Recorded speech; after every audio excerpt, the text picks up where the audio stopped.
الفاتحة بالفتوح والمنوح ورسوخ وصالح القلب والجسد والروح، خصوصا لروح والدينا ووالدكم خاصة وأمواتنا وأمواتكم وأموات المسلمين أجمعين عامة، وخصوصا إلى أرواح من جلس في هذا المجلس واستفاد فيه وحضر فيه سابقا ولاحقا، وأن الله يستر عيوبنا ويكشف كروبنا ويشفي مرضانا ويعافي مبتلانا ويرحم موتانا ويقضي جميع حاجاتنا، حاجة الدنيا بالميسرة وحاجة الآخرة بالمغفرة، وعلى أن الله يحن على لا إله إلا الله يميت عليها ويحيون بحقائقها حسا ومعنى ظاهرا وباطنا، ومثل ما نواه جميع الشيوخ ومثل ما نوى آباؤنا ورجالنا وشيوخنا الصالحون، ومنهم سيدي الحبيب صالح بن أحمد علي إدروس، وسيد الشيخ يهدي بصري أبو سيد الحبيب عمر بن محمد بن سالم الحبيب، سيد الأستاذ أبو بن رسول الدين بن عبد اللطيف، سيد الأستاذ الحاج أحمد بن رزان، سيد الحبيب علي بن الحسن الرفاقي، سيد الحبيب عمر بن محمد، ومثل ما نوى صاحب هذا المجلس الأستاذ الحبيب محسن بن علي بن حمد، ورجال أساندنا إلى الحبيب صلى الله عليه وسلم. الله يذكر نيتنا بنياتهم وأعمالنا في أعمالهم ومقاصدنا في مقاصدهم وعلومنا في علومهم وأخلاقنا في أخلاقهم، ونستحضر أرواحهم الزكية الطاهرة في هذا المجلس المبارك، ونهدي لهم الفاتحة وإلى حضرة النبي محمد صلى الله عليه وسلم الفاتحة. أعوذ بالله من الشيطان الرجيم. بسم الله الرحمن الرحيم. الحمد لله رب العالمين الرحمن الرحيم مالك يوم الدين إياك نعبد وإياك نستعين اهدنا الصراط المستقيم صراط الذين أنعمت عليهم غير المغضوب عليهم ولا الضالين آمين. Monggo sareng-sareng niat rumiyin nggih. Bismillahirrahmanirrahim. Nawaitu ta'alluma wa ta'lima wa tadhakkura wa tadhkira wa naf'a wal intifa'a wal ifadata wal istifadah wal hatha ala tamassuki bi kitabillahi wa sunnati rasulillahi sallallahu alaihi wasallam, wa du'a ilal huda wa dalalata alal khair ibtigha'an li wajhillahi wa mardatihi wa qurbihi wa thawabihi birahmatika ya arhamar rahimin. Alhamdulillahi rabbil alamin, wassalatu wassalam ala sayyidina wa nabiyyina wa azimina wa qurrati a'yunina wa munqidhina wa maulana Muhammad wa ala alihi wa sahbihi ajma'in wa man tabi'ahum bi ihsanin ila yaumiddin wa alaina ma'ahum wa fihim birahmatika ya arhamar rahimin. Hadirin hadirat, bapak-bapak, ibu-ibu, saudara-saudara sekalian yang dimuliakan oleh Allah Subhanahu wa taala, mugi-mugi kita semua terus diberikan hidayah dan taufik oleh Allah, dijaga oleh Allah Subhanahu wa taala, panjang umur, dalam keadaan sehat afiat, istiqomah di jalan Allah, dan dijauhkan dari bala, musibah dan bencana apapun yang akan menimpa kita dan orang-orang yang kita cintai. Amin ya rabbal alamin. Alhamdulillah, kita bersyukur kehadirat Allah Subhanahu wa taala. Pagi hari ini kita diberikan oleh Allah Subhanahu wa taala, atau kita masih diberikan oleh Allah Subhanahu wa taala hidayah dan taufiknya. Kita masih dimudahkan oleh Allah Subhanahu wa taala untuk menghadiri majelis ta'lim rutin setiap Sabtu pagi, majelis ta'lim Raudhatul Muhibbin yang diasuh oleh guru kita Al-Ustadz Al-Habib Muhsin bin Ali Al-Bin Hamid. yang pada saat ini beliau masih dalam perjalanan dakwahnya di Banjar atau di Kalimantan. Semoga beliau selalu dijaga oleh Allah Subhanahu wa taala. Hadirin hadirat yang dimuliakan oleh Allah, saya mohon maaf. Ini napa nggih? Saya serba bingung. Jadi tadi malam saya ada acara. Begitu sampai di tempat itu, hampir sampai di lokasi, saya ditelepon. Saya kira ya orang yang punya acara itu, yang punya acara ya, memastikan saya masih di mana atau sudah sampai mana. Begitu sudah parkir, saya lihat ternyata Habib Muhsin yang telepon. Saya coba balas telepon balik. Nah, mungkin beliau sibuk, beliau nggak ngangkat, terus beliau kirim WhatsApp bilang, Naufal besok kosong, Sabtu. Saya bilang, insya Allah kosong, Habib. Besok pagi. Begitu beliau ngomong besok pagi kosong, langsung saya mikir, waduh, ini menggantikan di majelis ini, kata saya. Ya, ini gantikan di majelis ini. Karena kalau alhamdulillah khidmah ke beliau, jadi pemain cadangan beliau, ya. Jadi pemain cadangan beliau.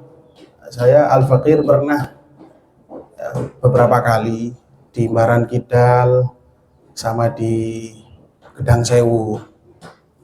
Nah, tapi kalau di majelis ini beda rasanya, hadirin. Ya. Karena majelis ini sakral, gitu. Disuruh, beliau bilang gantikan anak besok di pondok, di majelis di pondok. Ya, ini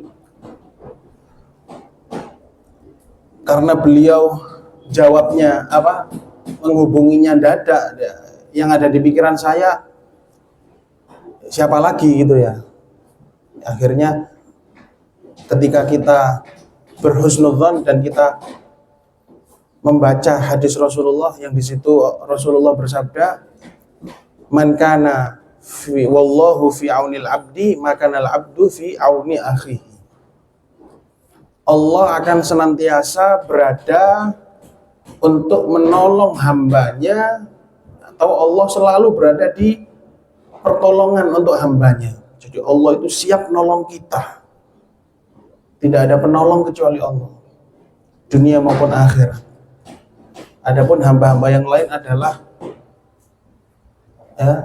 bahasanya itu kepanjangan tangan, ya, minjem bahasa saja. Dan subhanallah walillahil matsalul a'la, Allah tidak punya anggota tubuh, tangan.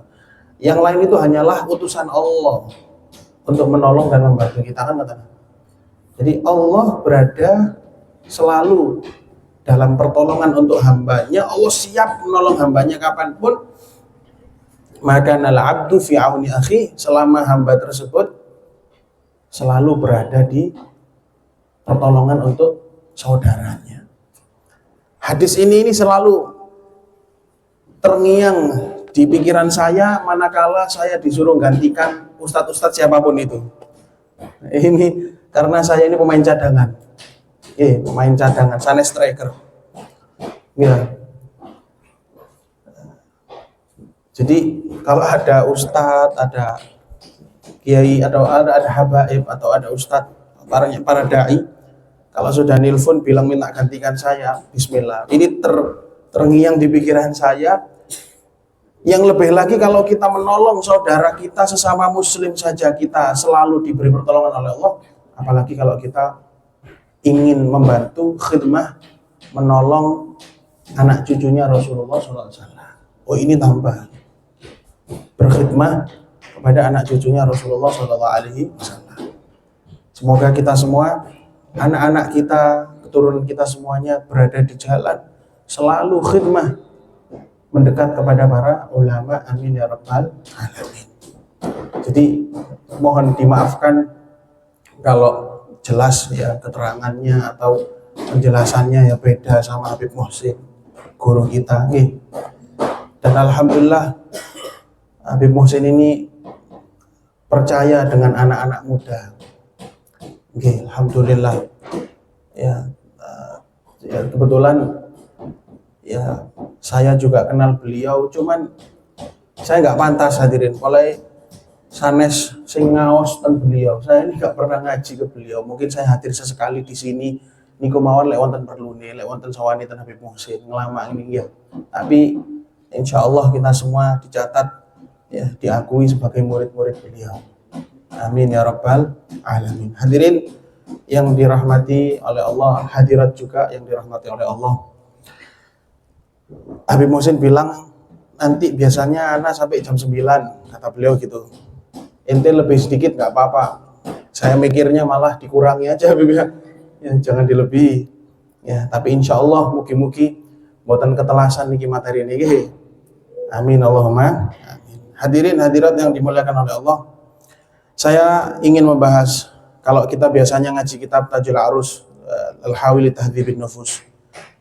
Ini sekarang kata beliau, kata guru kita, beliau mengatakan ente pakai kitab terserah atau jelaskan apa terserah. Alhamdulillah longgar hati golong ya.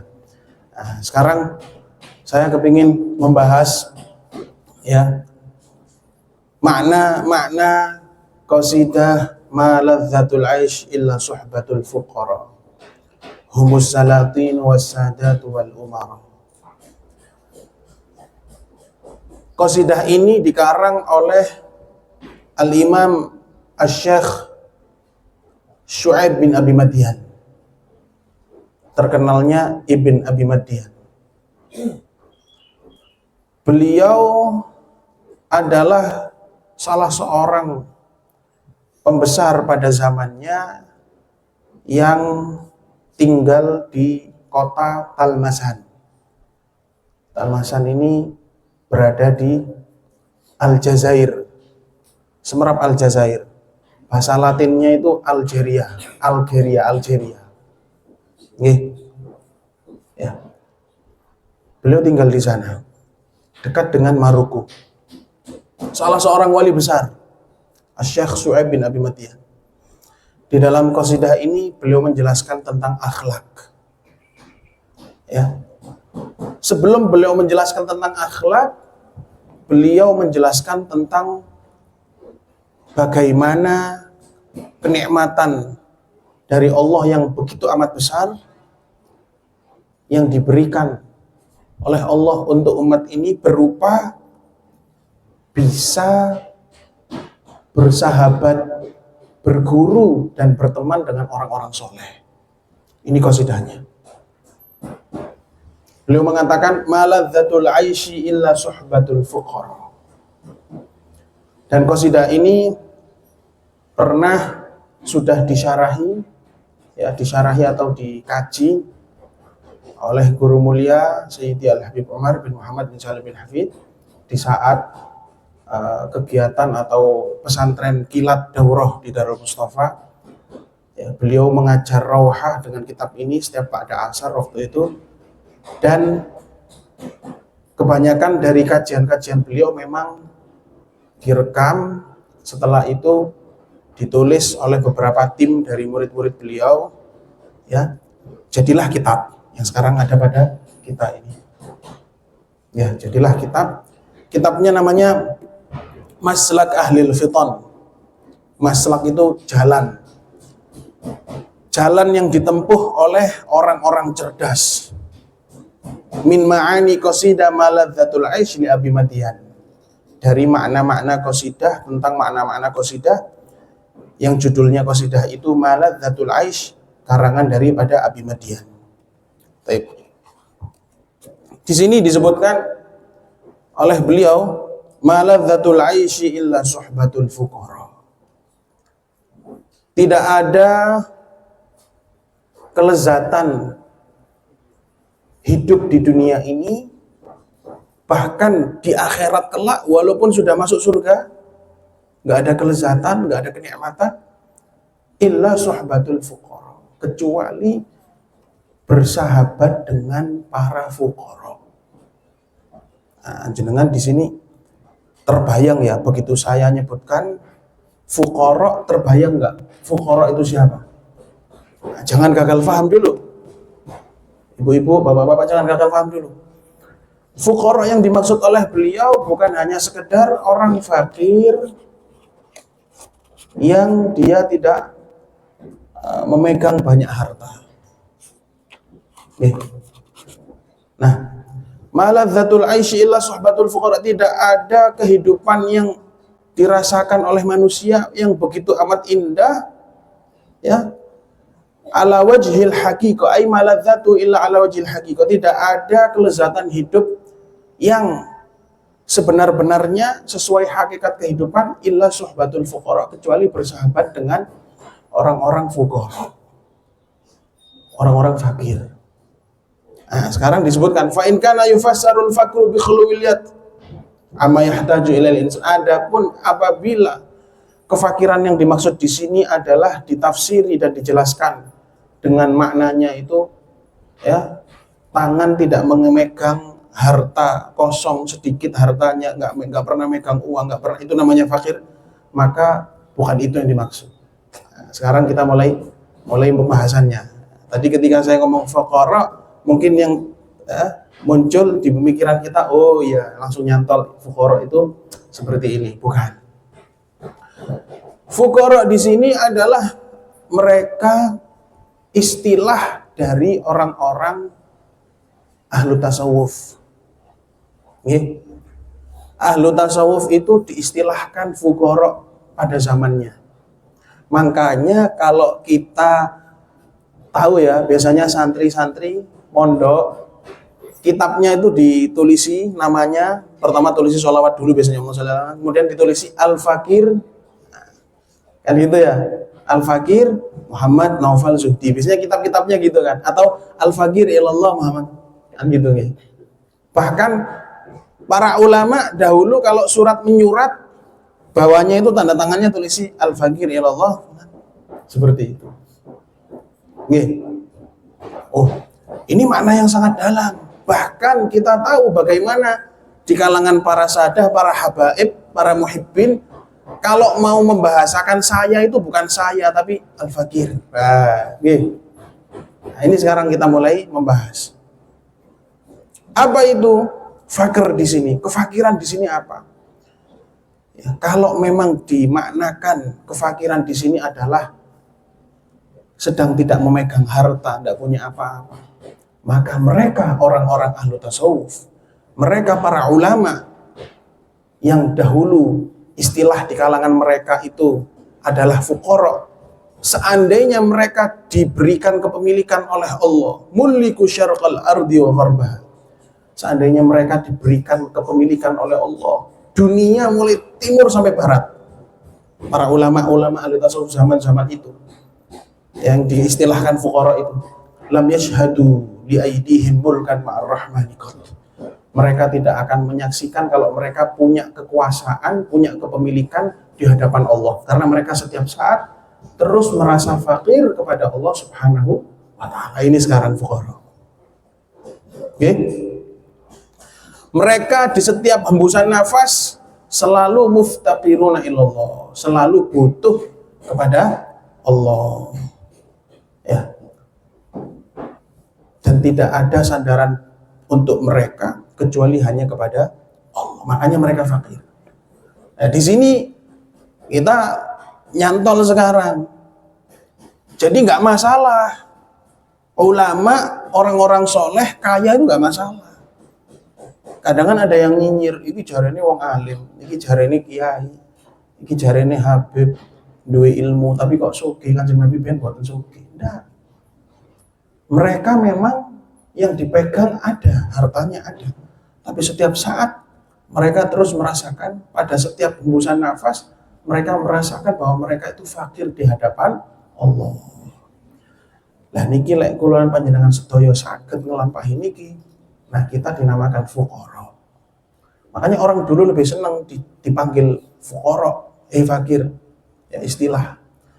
Apalagi di zaman dahulu orang-orang ahli tasawuf itu, ya, mereka hidupnya lebih banyak di musola-musola, masjid-masjid, zikir terus, ya, nggak mikir apa-apa, ya, seperti ashabus suffah di zaman Rasulullah SAW.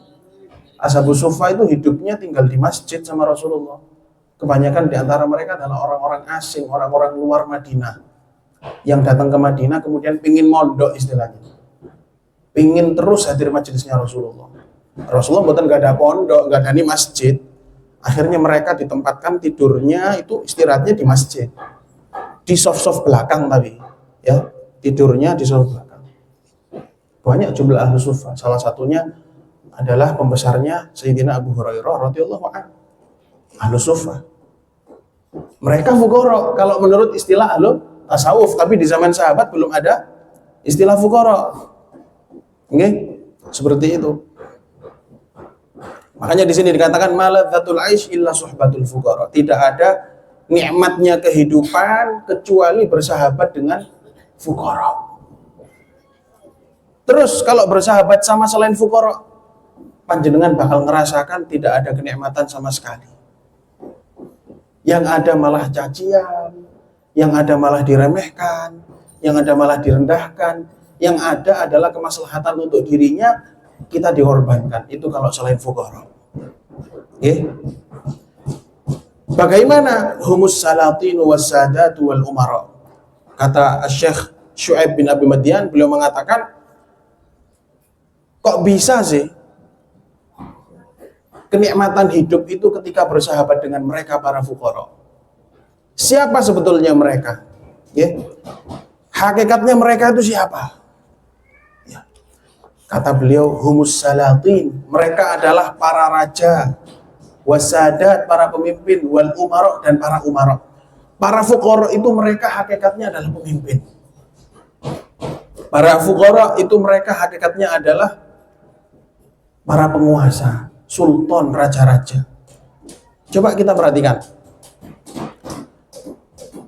Di zaman-zaman dahulu, bahkan zaman sekarang, setiap kali ada ulama yang soleh, yang alim, ya, mengamalkan ilmunya, takut kepada Allah Subhanahu wa Ta'ala, dialah hakikatnya pemimpin, dialah hakikatnya sultan. Walaupun istilahnya kalau di dalam istilah tasawuf itu fuqara, hakikatnya pemimpin mereka. Kita lihat mereka tunduk dan patuh sama Allah, sehingga hati manusia, ya, hatinya para pemimpin, penguasa-penguasa dunia pun tunduk sama mereka. Gitu. Jadi sebetulnya yang pemimpin itu siapa? Ya, katanya Syekh Abu Bakar bin Salim, nahnul muluk, kamilah para raja.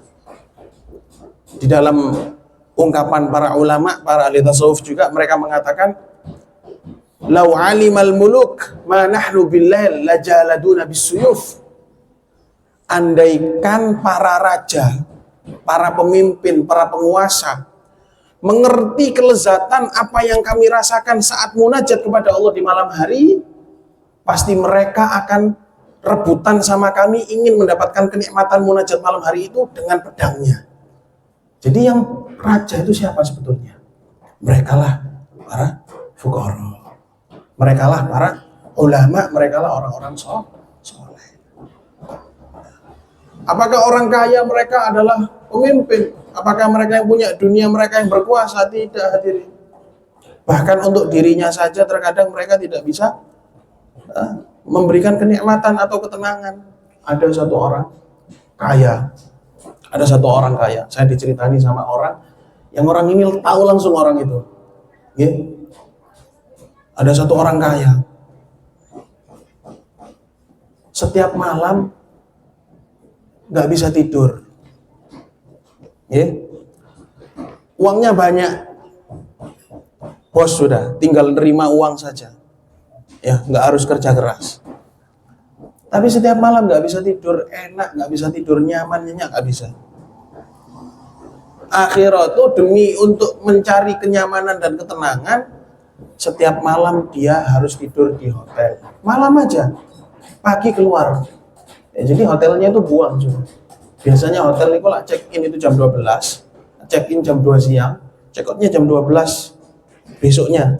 Ini enggak, malam masuk, pagi keluar, malam masuk, hanya untuk tidur, mencari kenyamanan. Katanya kan hotel itu menjual kenyamanan, gitu. Mencari kenyamanan, ketenangan. Setiap malam hotel sana, sudah pindah hotel sana lagi, pindah hotel sana lagi untuk mencari ketenangan. Lah kula panjenengan sedaya enak ya. Tilem ten karpet nggih saged, ten kloso nggih saged, gulung-gulung ten pundi mawon nggih saged, pokoke ngantuk langsung tilem. Lah ngoten. Ini nikmat dari Allah Subhanahu wa taala. Jadi sebetulnya yang menjadi pemimpin dan penguasa itu siapa? Yang menjadi pemimpin dan penguasa hakikatnya di dunia itu siapa? Ngoten. Sampai sini paham ya? Nah, sekarang ini pembahasan tentang suhbah. Makanya saya tadi sampaikan di awal bahwasanya kitab atau qasidah ini menjelaskan tentang akhlak. Akhlak apa? Akhlak bersahabat. Bersahabat sama siapa? Sama fuqara. Lalu terus kalau fuqara yang diajak bersahabat, fuqara dengan sesuai istilah ini tadi loh ya, bukan sesuai istilah yang kita pahami sebelumnya, gitu. Ya. Nah terus kalau bersahabat sama fuqara lah berarti bersahabat sama orang-orang besar, sama ulama, sama orang soleh. Nah, ini adabnya. Ini kalau diterangkan semua lebih insya Allah jam songong ya. Tapi saya malah pinginnya jangan panjang-panjang. Ini sekedar pemain cadangan mawon ini. Allahumma sholli ala Muhammad. Hadirin hadirat yang dirahmati oleh Allah. Insya Allah ibu-ibu paham ya. Alhamdulillah. Nah, kenapa kok seperti itu? Ya. Apakah persahabatan dengan mereka para fuqara itu betul-betul betul-betul ada kenikmatan? Hakikatnya kenikmatan adalah bersahabat dengan mereka. Kalau kita sudah tahu makna fuqara tadi ini, maka kita akan memberi gelar untuk Rasulullah. Beliau adalah Sayyidul Fuqara, pemimpinnya para orang fuqara. Oke. Ya. Coba di sini ada sebuah makna, dzauqu ma'na sahabah li Rasulillah. Dzauqu ma'na suhbah li Rasulillah inda sahabah. Ya. Dzauq, rasa, kepekaan dari makna bersahabat kepada Rasulullah di sisi para sahabat. Gimana sih sahabat dahulu? Para sahabat singen ngraosaken nikmate saged kempal kali Kanjeng Nabi, bisa jadi sahabatnya Nabi. Bagaimana rasanya? Nggih, dari makna ini kita tahu bahwa sahabat itu mereka punya kecintaan, kerinduan kepada Rasulullah SAW yang tidak dimiliki siapapun. Andai kata di muka bumi ini ada orang yang sangat-sangat rindu kepada Rasulullah, kerinduan tersebut masih wajar. Karena kita memang nggak pernah ketemu Rasulullah, jelas rindu. Lah sahabat itu di depannya Rasulullah, tapi sekejap saja mereka pulang ke rumah rindu sama Rasulullah. Jadi inilah nikmatan ketika kita bersahabat dengan mereka yang hakikatnya adalah pemimpin itu mereka. Tapi kalau bersahabat sama pemimpin dunia yang masuk sana, masuk sini, keluar sana, keluar sini, ya kita merasakan kenikmatan. Aku sak jege jadi tim suksesnya fulan lancar kabeh urusanku. Iya rasakan monggo. Tapi kita tahu pemimpin-pemimpin dunia walaupun tidak semua, ya agama mereka adalah agama maslahat. Ya napa niku ngilek maslahate panjenengan dilebetaken penjara nggih mlebet. Lah ngoten nah. Maslahatnya kalau kita dipukulin ya dipukulin. Walaupun tidak semua.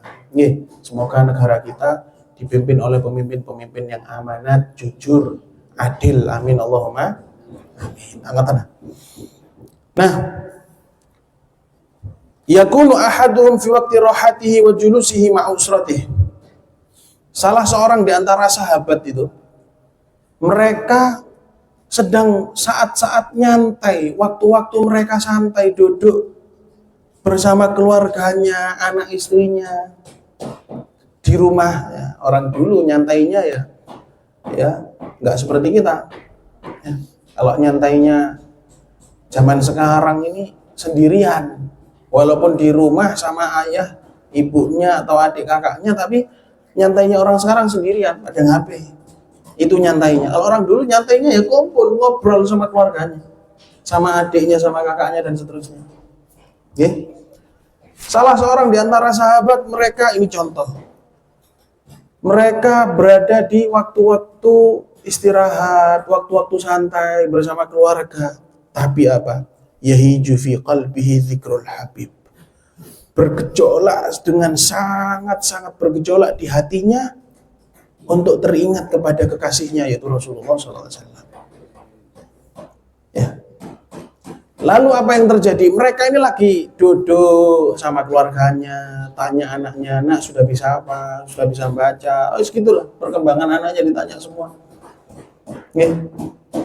Tapi begitu teringat Rasulullah di dalam hatinya, seperti ada sentakan. Fayakum, mereka langsung berdiri. Itu sahabat. Langsung berdiri, langsung meninggalkan rumah, meninggalkan keluarganya, meninggalkan makanannya. Bahkan kalau sudah mau makan, ingat Rasulullah. Oh, Rasulullah kayaknya belum makan. Ingat, langsung ditinggalkan. Berangkat ke Rasulullah, bawakan ini, bawakan itu. Nih. Dan itu pun kalau waktu istirahat, Rasulullah nggih mboten ten masjid. Ya, kan rumahnya Rasulullah itu nempel nggih sama masjid. Mugi-mugi kita sedaya saged ziarah Mekah nggih, ziarah Madinah, ziarah Kanjeng Nabi. Rumahnya Rasulullah kan nempel sama masjid. Nggih. Pintunya Rasulullah ketika buka itu langsung masjid. Nggih. Di waktu-waktu istirahat ya Rasulullah nggak ada di masjid. Mungkin kalau waktu ngaji, pengawasan ngeten iki atau waktu sholat jamaah, itu Rasulullah di masjid. Cuman kebanyakan waktu beliau memang Rasulullah di masjid. Tapi kalau istirahat Rasulullah nggak di masjid kan? Ya ini sahabat begitu teringat Rasulullah dan sadar kalau itu padahal waktu istirahat. Nggih mboten ngriwi Kanjeng Nabi, mboten langsung ketok pintu ning ngoten tok tok tok tok siang-siang langsung ketok pintu. Ini termasuk adab. Jadi kalau kita sowan ke ulama, kalau bisa zaman sekarang ini kalau kita sowan ke ulama lebih baik WhatsApp dulu. Atau tanya ke khodimnya, tanya ke abdi dalamnya. Mungkin. Kalau orang dulu gak berani ngetok, Pak, terus gak ada WhatsApp, gimana? Nunggu di depan rumahnya kiai sampai dibukakan pintu. Kalau zaman saat ini lah mboten kiai tak panas-panas, udan santri singen ngoten. Panjenengan percaya atau tidak, itu sampai sekarang masih diamalkan sama santri-santri Pondok Gading. Nggih, santri Pondok Gading lek badhe sowan ten pengasuh ya, itu berdiri di depan dalam, berdiri sudah, berdiri. Ya. Sampai keluar pengasuhnya. Loh, Cak, wonten apa, Cak? Gitu. Nanti santrinya ditanya sama, Cak, wonten apa? Wonten perlu, Gus, wonten perlu ya, gitu. Masya Allah. Ya.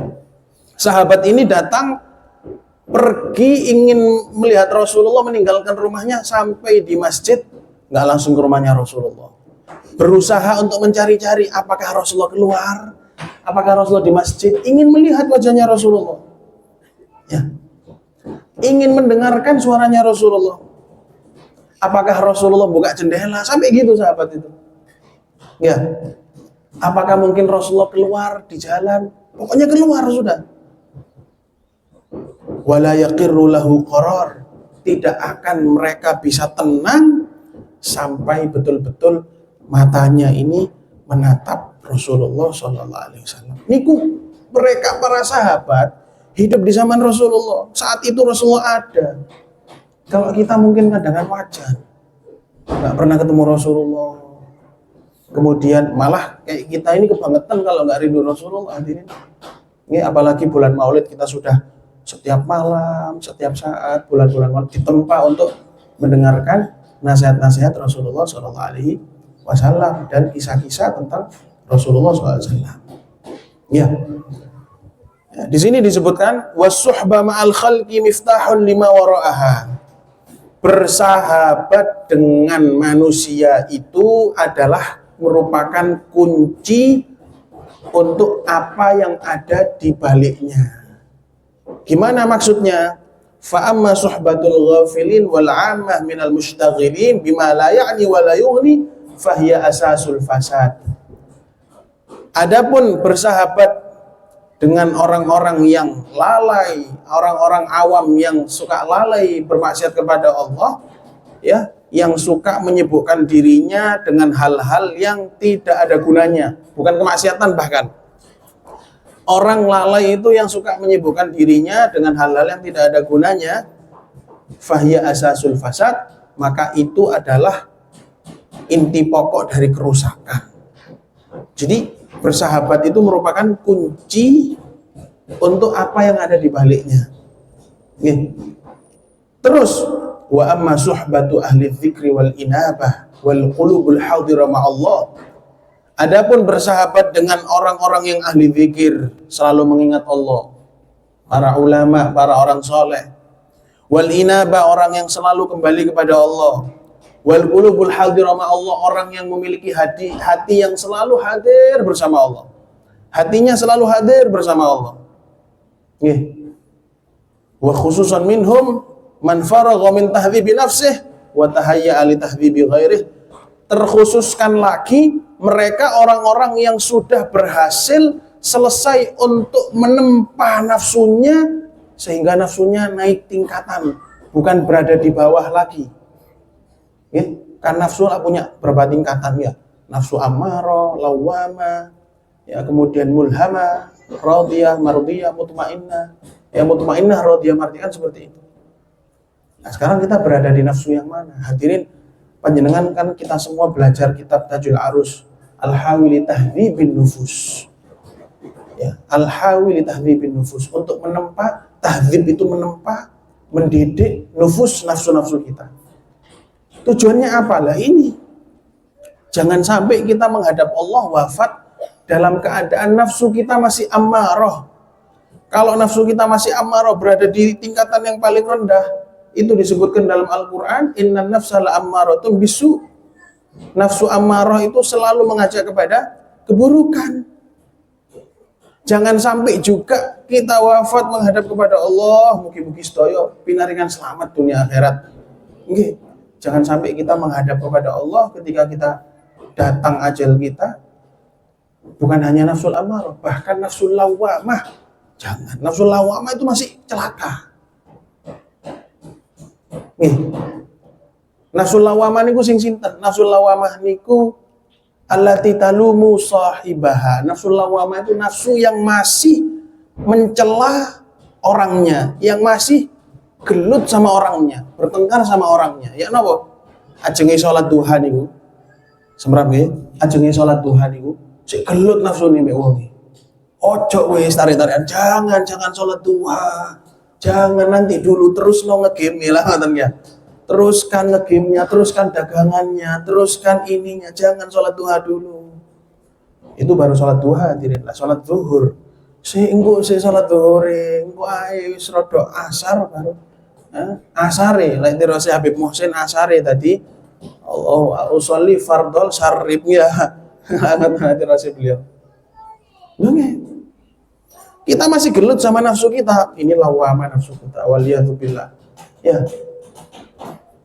Lah, ini yang diinginkan oleh guru kita Habib Muhsin, supaya kita keluar dari dunia ini, kita menghadap Allah, nafsu kita ini siap. Nggih. Terkhususkan lagi kalau kita bersahabat dengan siapa? Orang-orang yang sudah selesai mendidik, menempa nafsunya, dan dia siap untuk mendidik dan menempa nafsunya orang lain. Hebat, ini loh fuqara. Habib Muhsin belajar sama Habib Soleh berapa tahun? Ya sampai saat ini. Mulai usia berapa? Kira-kira apa saja yang ditempa sama Habib Muhsin, sama Habib Soleh untuk Habib Muhsin, yang dididik apa saja? Nah ini nikmatnya. Ya, orang lain dia berusaha mengenyam pendidikan setinggi-tingginya, sepanjang-panjangnya gelarnya, tapi belum tentu gelar itu, dan gelar itu tidak menentukan orangnya selamat. Begitu kita duduk sama orang-orang yang dahulu di masa-masa mudanya, masa nyantrinya, pas ngajinya, sudah menempa nafsunya, Ya, nafsunya sudah dididik oleh gurunya. Ya, ibaratnya niku nafsunya sampun dididik. Nggih. Terus kita duduk sama mereka. Mereka sudah siap untuk nata nafsu kita, nata diri kita. Selesai sudah hadirin. Begitu nafsulnya nafsul lawamah naik ke nafsul mulhamah. Nafsul mulhamah itu di dalam Al-Quran disebutkan wa nafsi wa ma sawwaha fa'alhamaha fujuraha wa taqwaha. Dan demi nafsu, Allah Ta'ala bersumpah, wawunya wawu qasam, dan demi nafsu, wa nafsin, demi nafsu, wa ma sawwaha, demi nafsu, dan demi apa yang diperbuat oleh nafsu. Saking bahayanya nafsu itu Allah bersumpah dengan nafsu. Apa kata Allah? Fa'alhamaha fujuraha wa taqwaha. Lalu Allah mengilhami untuk nafsu itu baik dan ketakwaannya, kebaikannya dan keburukannya. Nafsu ini sudah diilhami yang baik sama yang buruk. Kalau sudah masuk nafsul mulhamah, sudah tahu otomatis. Sholat duha api, ayo dilakoni. Ngaji, saya monggo dilampahi. Sholat duhur bagus, tinggalkan dulu, sholat duhur dulu. Gak sampai sarip ngopo mali nih, ya. Ini nafsunya nafsul mulhamah. Niku minimal. Kulonan panjenengan sedaya niki benjing yang menghadap ke Allah dalam keadaan nafsul mulhamah. Purun napa mboten? Lho lek saged pun purun sing mulhamah, pun purun sing nggile malih hadirin. Setelah itu nafsul mutmainnah. Ya napa niku? Nafsul mutmainnah itu pemilik jiwa-jiwa yang tenang. Ya. Semara panjenengan jiwa-jiwa yang tenang. Lagunya Ahmad Dhani ini ya, Laskar Cinta ya. Jiwa-jiwa yang tenang. Nah, Allah Ta'ala berfirman, ada di dalam Al-Quran semua ini. Maratibun nafas, tingkatan-tingkatan nafsu itu semuanya ada di dalam Al-Quran. Makanya ilmu tasawuf itu bukan ilmu baru. Cuman dipermasalahkan sama orang-orang. Nabi gak ngajar no tasawuf, boten, ilmu tasawuf ilmu lama, istilahnya yang baru. Istilahnya saja yang baru. Ilmu tasawuf itu bisa diartikan ilmu adab, bisa diartikan ilmu ihsan, bisa diartikan ilmu akhlak. Akhlak kepada Allah, akhlak kepada Rasulullah, akhlak kepada orang, dan seterusnya. Itu ilmu tasawuf. Ilmu tawadhu, ya, tawadhu termasuk pembahasan nanti dalam tasawuf. Kulo niki tasik enem, darah-darah muda, sungkan aslinya jeneng ngajar ngeten niki, tapi yang saya harapkan ini nasihat untuk diri saya pribadi pertama, semoga berkat majelis ini kita semuanya dapat keberkahan dan kita siap untuk menjalani ya, menempuh jalan mendidik nafsu kita ini. Ya. Nggak cukup hadirin cuman setahun, 2 tahun hadir ngaji mboten cekap. Al-Imam Ahmad bin Zain Al-Habsyi, pengarang kitab Risalatul Jami'ah. Beliau ngaji sama gurunya Imam Abdullah Al-Haddad, Sahibur Ratib Imam Abdullah Al-Haddad ya. Dididik sama Imam Haddad berapa tahun? 40 tahun. 40 tahun. Lek sama ke usia selawe wis rapi, wis kober gak kober ngajine, 40 anake 3 tambah gak kober ngajine, lak ngoten ae. Nggih. Loh, seperti itu. Ditempa nafsunya betul-betul. Masya Allah. Nggih. Nah, coba. Nggih. Di dalam Al-Qur'an disebutkan tentang nafsu mutmainnah. Tingkatan nafsu setelah nafsul mulhamah, ya. Apa tadi nafsul mulhamah? Nafsul mulhamah itu ketika dihadapkan yang baik sama yang buruk langsung terilhami. Ini yang jelek, ini yang baik, ini yang baik, ini yang jelek, sebaliknya. Tahu sudah, nggak gelut, ya, nggak masih engkel-engkelan sama nafsunya, ya. Kalau nafsul lawamah itu la uqsimu biyaumil qiyamah wa la uqsimu bin nafsil lawamah, masih engkel-engkelan sama nafsunya. Sholat duha gak yo, sholat duha gak yo, sholat duha gak yo. Dan hadirin sekalian, nafsul mutmainnah ini sudah disebutkan di dalam Al-Quran dengan firman Allah Ta'ala, ya ayyatuhan nafsul mutmainnah. Wahai pemilik nafsu mutmainnah, jiwa-jiwa yang tenang. Apa kata Allah? ini irji'i ila rabbiki, pulanglah, kembalilah kepada Tuhanmu, kepada Allah, pulanglah ke aku wahai nafsu-nafsu mutmainnah.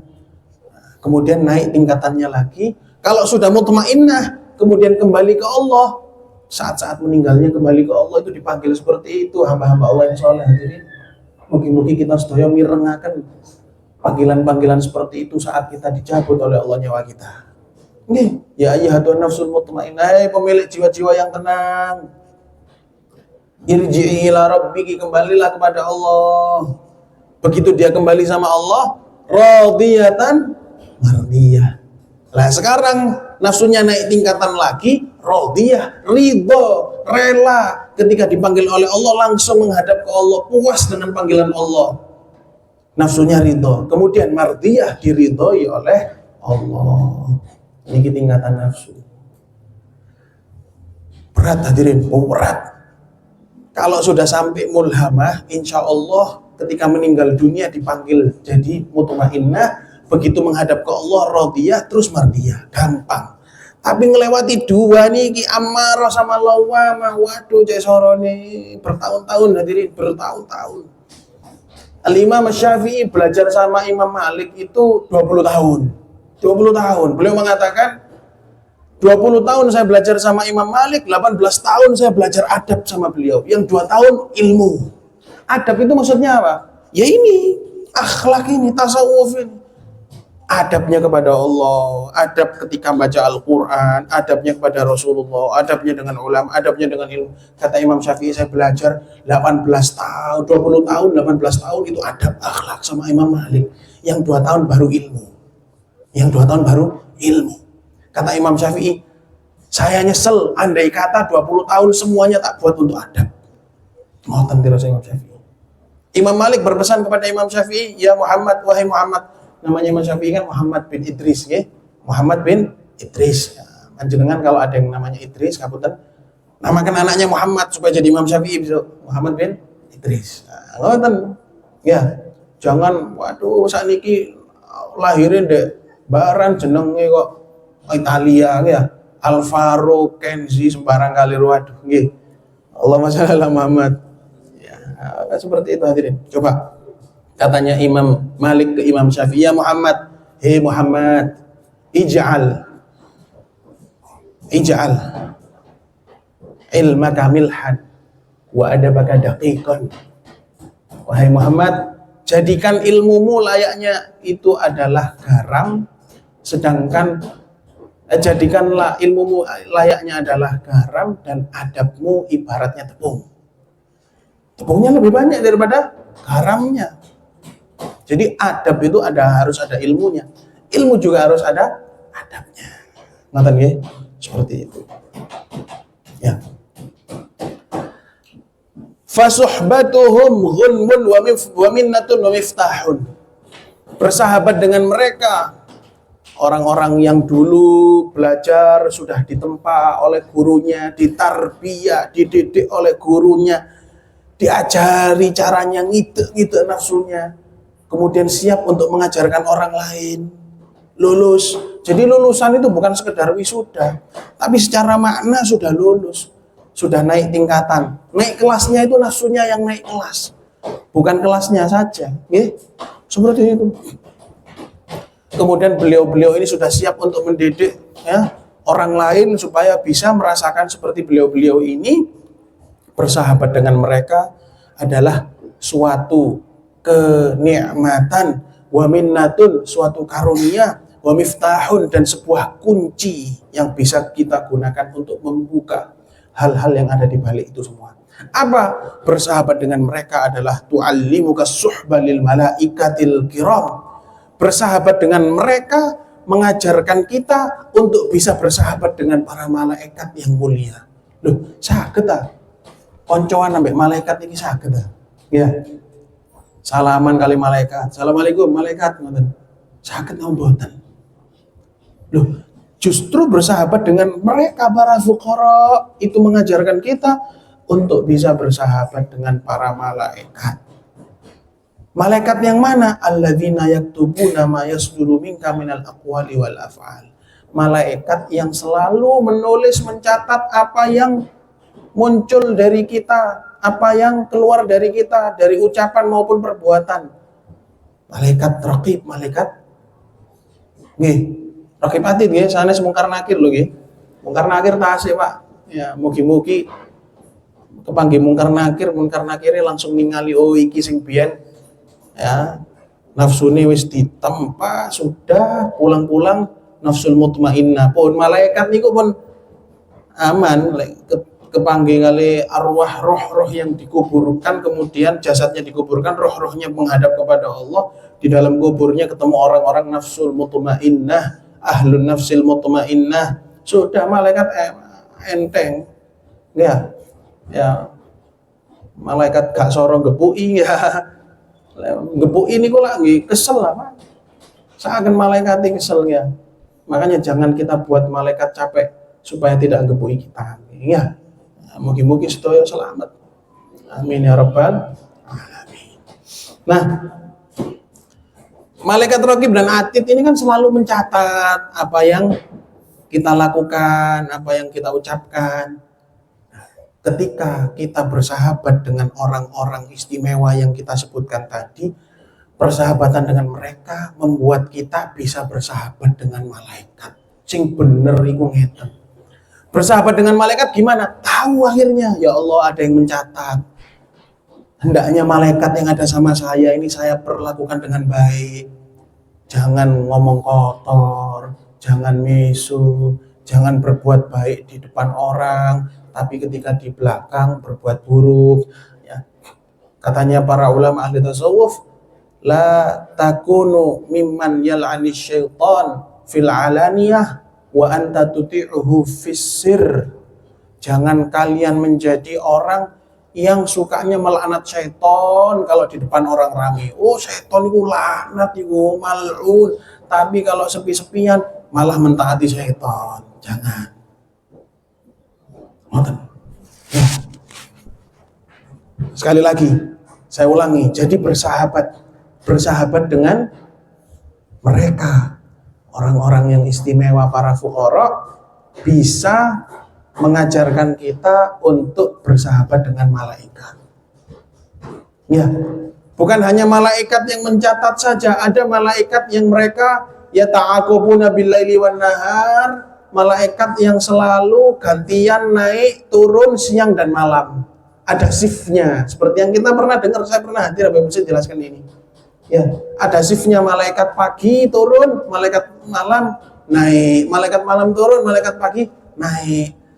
Kita bisa beradab sama malaikat, walaupun nggak kelihatan, tapi kita bisa bersahabat sama mereka. Intinya bersahabat kan beradab, berakhlak. Nih, intinya bertetangga itu kan juga beradab dan berakhlak. Ayo coba setiap hari ketemu, setiap malam jagong sama tetangganya. Tapi kalau di dalam rumah ternyata gerbeki salonik bau panter, ya sama aja, itu nggak bersahabat kan, katanya.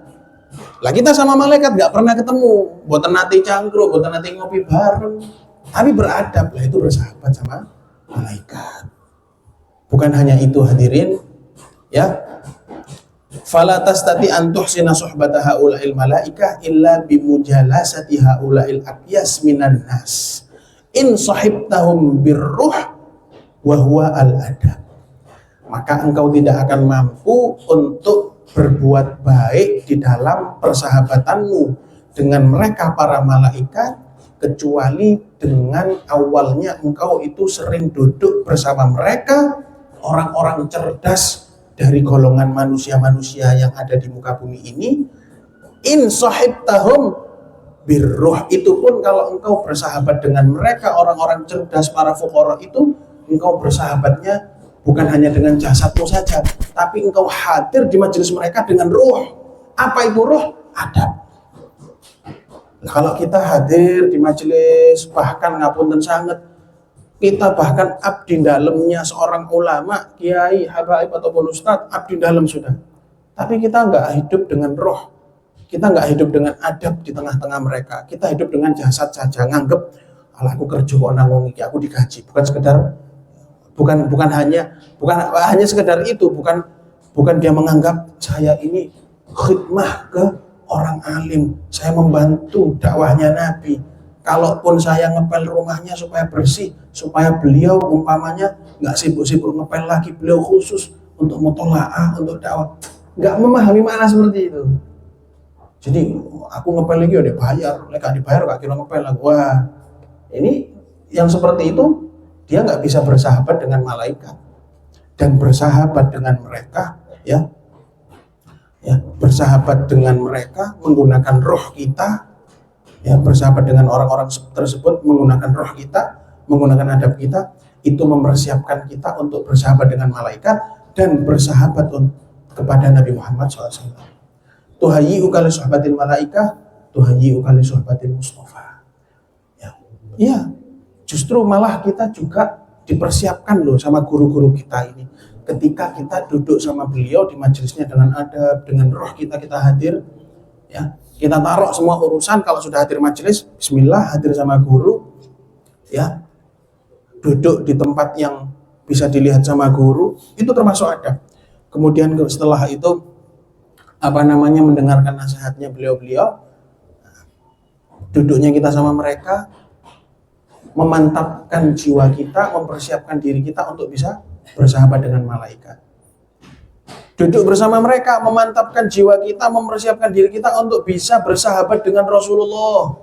Dengan apa? Dengan menjaga sunnah-sunnahnya Nabi. Lewat majelis ini kita bisa bersahabat sama Rasulullah melalui mengenal sunnahnya, kemudian kita amalkan. Nah kalau nggak hadir lah buatan semerap sunnah. Akhirnya kita kapan mau kenal Nabi? Kapan kita mau bersahabat dengan Nabi? Nah, ya, makanya beruntung dahulu para sahabat ketika mereka hidup bisa bersahabat dengan Rasulullah, dengan jasadnya Rasulullah. Ya. Katanya Habib Umar, beliau mengatakan yang dapat nasib bagus, sing nasibe wapi-api, yang dapat keberuntungan bersahabat sama Rasulullah di alam jasadnya Rasulullah saat itu beliau ada dan hidup, ya para sahabat. Tapi kita juga bisa beruntung dengan bersahabat bersama Rasulullah, bersahabat dengan Rasulullah, kita bisa beruntung dengan sunnah-sunnahnya, dengan anak cucunya dan anak keturunannya Rasulullah SAW. Ngerti nggih hadirin? Nah, dengan duduknya kita dengan mereka menyiapkan kita untuk bersahabat dengan Rasulullah dalam cara apa? Dalam cara kita mengamalkan sunnahnya Rasulullah, mengambil akhlaknya Rasulullah, berakhlak dengan akhlak beliau dan memperbanyak sholawat serta salam kepada Rasulullah SAW. Ya. Kemudian mencintai anak cucunya Rasulullah dan sahabatnya Rasulullah. Kalau sudah betul-betul benar cinta kita kepada Rasulullah dan kita ini bisa bersahabat dengan Rasulullah walaupun gak hidup di zaman Rasulullah, maka berkat kita duduk di majelis seperti ini, bersahabat dengan orang-orang seperti yang kita sampaikan tadi, bisa mengantarkan kita untuk bersahabat dengan Allah. Bersahabat dengan Allah ya nopo niku. Ya. Bersahabat dengan Allah bagaimana? Ya. Allah itu justru lebih dekat dengan kita daripada yang lain. Kalau sahabat kita mungkin masih bisa berpisah, Allah lebih dekat. Justru yang lebih berhak untuk menerima atau mendapatkan adab-adab pertemanan adalah Allah dari kita. Oke? Tapi ini panjang lagi, sekolah mboten mampu ngertekaken iki, insyaallah panjenengan bakal belajar pada Habib Muhsin dan panjenengan semua jelasnya sudah belajar karena yang dibacakan kitabnya Tajul Arus ini Al-Hawili Tahdhibin Nufus. Mugi-mugi kita sedaya pinaringan sehat afiat. Insyaallah ini panjang hadirin. Sengaja saya pilih ya qasidah-qasidah atau pembahasan yang panjang, bukan kajian tematik untuk panjenengan. Katanya Bu Muhsin kan terserah nanti baca kitab apa aja, saya pilih yang ini. Harapan saya ya nanti umpamanya kalau ketepaan disuruh lagi sama Muhsin kan bisa teruskan. Gak mikir bahasa pemane lah tenang ya. Kalau umpamanya tapi mugi-mugi kita sedaya pinaringan sehat afiat, istiqomah, panjang umur, taat kepada Allah, taat kepada Rasulullah SAW. Kita semuanya diberikan oleh Allah karunia adab. Adab itu rezeki. Mugi-mugi kita sedaya diparingi rezeki berupa adab, diberi rezeki berupa akhlak, Kalau kita sudah diberi adab, maka kita telah dipilih oleh Allah Subhanahu wa Ta'ala. Semoga anak-anak kita juga diberikan adab oleh Allah Subhanahu wa Ta'ala. Semoga anak-anak kita juga cinta kepada ilmu, cinta kepada ulama, cinta kepada para fuqara, cinta kepada orang-orang yang istimewa di mata Allah Subhanahu wa Ta'ala. Semoga anak-anak kita dijadikan anak-anak yang soleh dan solehah, anak-anak yang berhasil dalam dunia dan akhirat, dan terlebih agama dan akhiratnya, anak-anak yang menghafal Al-Quran, yang berjuang di jalan Allah Subhanahu wa Ta'ala, dan hajat-hajat kita dikabulkan oleh Allah Subhanahu wa Ta'ala. Pahala ngaji kita niatkan untuk kedua orang tua kita yang masih ada, semoga panjang umur, sehat afiat, istiqomah di jalan Allah, yang sudah dipanggil oleh Allah, semoga diangkat derajat mereka di sisi Allah, dijadikan kuburan mereka taman daripada taman surga. Kita semuanya dijadikan anak-anak yang berbakti, senantiasa mendoakan kedua orang tua kita sampai kapanpun, dan hajat-hajat kita dikabulkan oleh Allah. Pada akhirnya yang kita harapkan, semoga kita dikumpulkan bersama Rasulullah SAW di akhir hidup kita dalam keadaan husnul khatimah, husnul khatimah, husnul khatimah. Amin ya rabbal alamin. Ada pengumuman dari guru kita, pengajian ba'dal maghrib di Masjid Al-Halal masuk seperti biasa. Semoga beliau terus diberikan sehat afiat dalam perjalanan beliau. Ya, Masya Allah, beliau nggak kepingin rutinan beliau berhenti, libur. Ya, semoga kita juga diberikan istiqomah. Hadirin, ini terakhir. Gara-gara ada pengumuman tadi, ini terakhir gitu. Hasilnya buatan kepingin sampai jam 9 kalau niki pun janji, terakhir. Janji kalau. Napa? Ketika kita bersahabat dengan orang-orang seperti guru-guru kita ini, kita harus menanam masyhad, menanam bagaimana cara kita menyaksikan beliau. Semakin besar masyhad kita, semakin luas pandangan kita. Apa nih? Salam Habib.